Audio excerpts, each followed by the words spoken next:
Hi, how's it going? Wonderful. Where are you? I'm in Philadelphia. Ah, the great city of Philadelphia. Yeah, we have a snowstorm right now. Oh, Yeah. Do you have enough supplies? Oh, yeah, we're all set. You got power, clearly. Got power.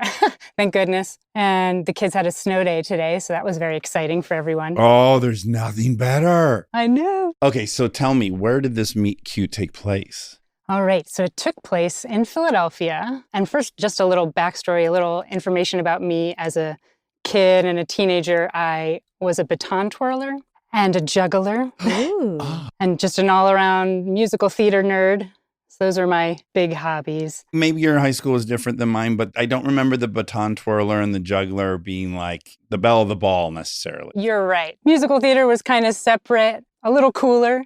And the baton twirler and juggler was really my own thing that my friends didn't really understand. Were you in pageants? I wasn't. I just enjoyed the fun of it. I didn't want to compete. Now, I could see that hobby bringing you into other cultures, like because the Grateful Dead people were so into different hand toys. I could be like, well, fuck, maybe that's my home. Object manipulation, they call it. Oh, object manipulation. Cool. So if there was like a school talent show, that was my jam. So my story begins in 2011 in Philadelphia. I was 24 and I was fresh out of college, figuring out what I wanted to do with my life.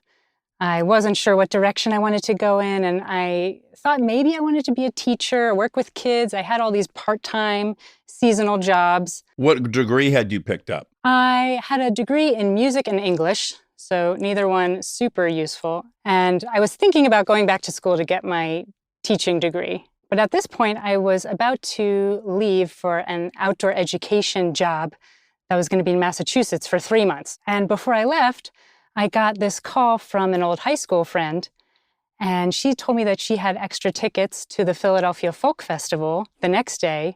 Her parents weren't going to use their tickets and wanted to know if I wanted to join. And I said, sure, that sounds like fun. So I go to this folk festival, and the Philly Folk Festival is really fun. It's folk music, banjos, guitars, lots of hippies wearing tie-dye.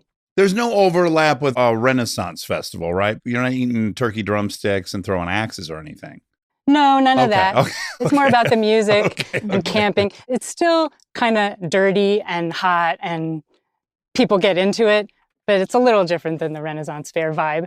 So at the folk festival, there's also this family-friendly area where there's like kids' activities and kids' music, and it's in this nice, shady, grassy area. And every year at the Philadelphia Folk Festival, this circus troupe called the Give and Take Jugglers perform. And I had seen them throughout my childhood over the years. They were kind of like a staple in Philadelphia. They would perform at school assemblies and camps and my Girl Scout troop. And they were this really good-natured, family-friendly, rotating cast of jugglers, and they put on this vaudevillian classic circus show. Ooh. They had this calliope they would crank, and that would play music, and they'd bring kids up on stage and juggle around them. So they just had this timeless, magical quality that was really fascinating to me. And so at the festival, I was excited to watch them and like relive my childhood. So I park myself in the audience, kind of up this hill in the back of the audience, and they're performing down at the bottom of the hill. The show starts, and this man comes out on stage who I didn't recognize.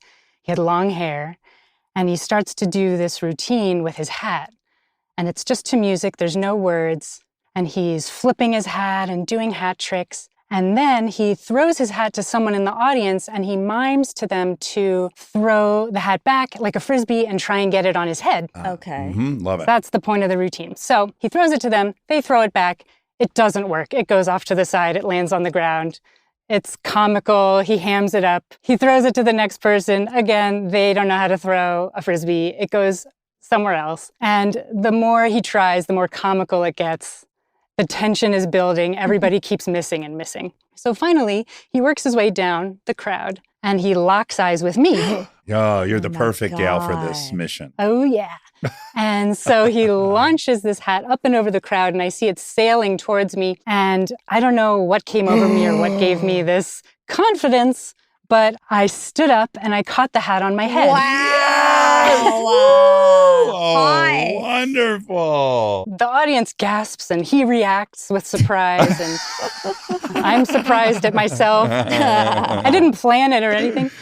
And so I took the hat off and I launch it back to him, and it sails over the crowd and it lands perfectly on his head. Oh, my Oh, God. man. This is so sexual. The show goes on and I kind of forget about him. And then after the show is over, I see the performer talking to someone who I was already acquainted with. So I felt comfortable kind of barging in and interrupting their conversation. And I said, "Hi, you threw a hat on my head. What a great moment that was." And he looks at me mysteriously and he goes, "We were just talking about moments."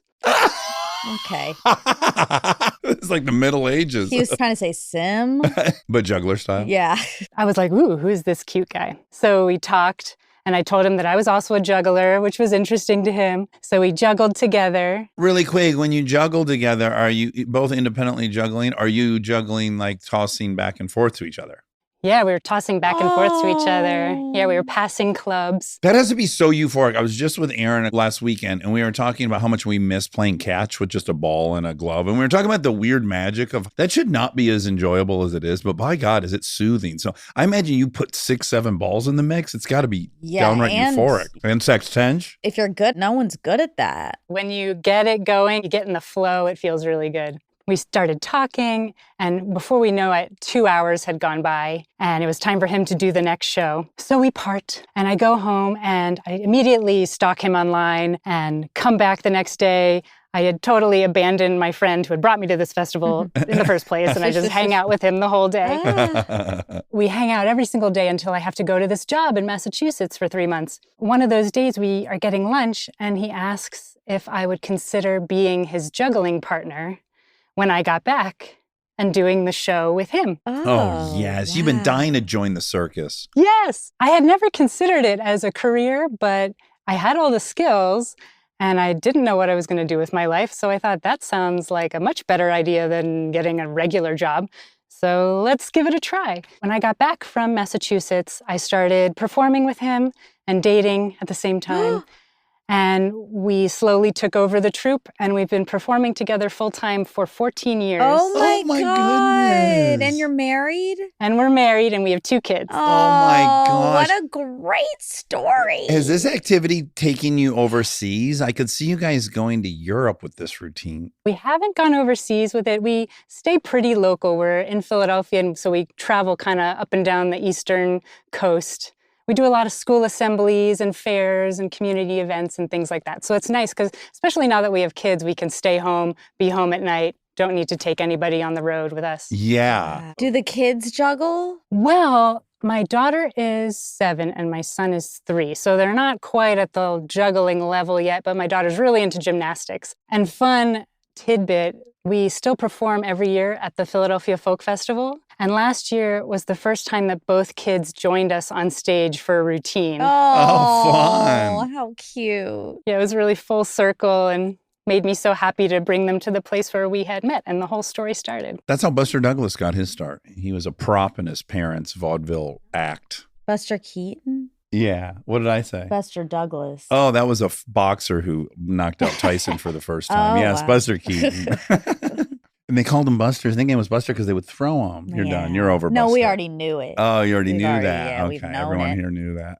David Blaine episode. I love that. When I'm hearing it, I'm watching a Guillermo del Toro movie. I want there to be a really cool show about juggler, carny type folks. I think it's a neat I think you're world. thinking of that movie with Bradley Cooper did? Yeah. Yeah, but like the uplifting version. Sure. Well, if anyone wants to do a movie about us, that'd be great. Well, first of all, when it becomes a job, does it affect how much you do it for fun? Yeah, there's this jugglers club, and it's once a week, and we have yet to go. Yeah. That makes sense. And then the other thing I was imagining is you could maybe also track and plot the natural ebbs and flows in a relationship by how much you two are juggling together. You could go like, man, we haven't juggled in the backyard in 6 months. That's a bad sign. When we don't have a show for a while, like if we take a break for some reason, like for the pandemic, it really felt like something was missing in our relationship, like this essential part of who we are as a couple and how we bond. We go out, we do the show, we put in all this hard work. We have to use a lot of teamwork and figuring things out together. And then we go out to dinner afterwards. We kind of have a date. It's this whole ritual. When that was missing in our life, it really feels like we need to do a show together to reconnect. Yeah. Yeah, I bet. It's like Sonny and Cher, but the good version. Yeah. Where he doesn't take all your money. Well, funny enough, right? The only thing they enjoyed doing together was working I together. know. Yeah. Well, Allison, this was really heartwarming. I like star-crossed jugglers. Thanks for having me so much, you guys. This was a real pleasure. Good luck in your storm. Snowball juggles. Yeah, we'll juggle some snowballs. That's a great idea. All right, take care. Bye. Bye.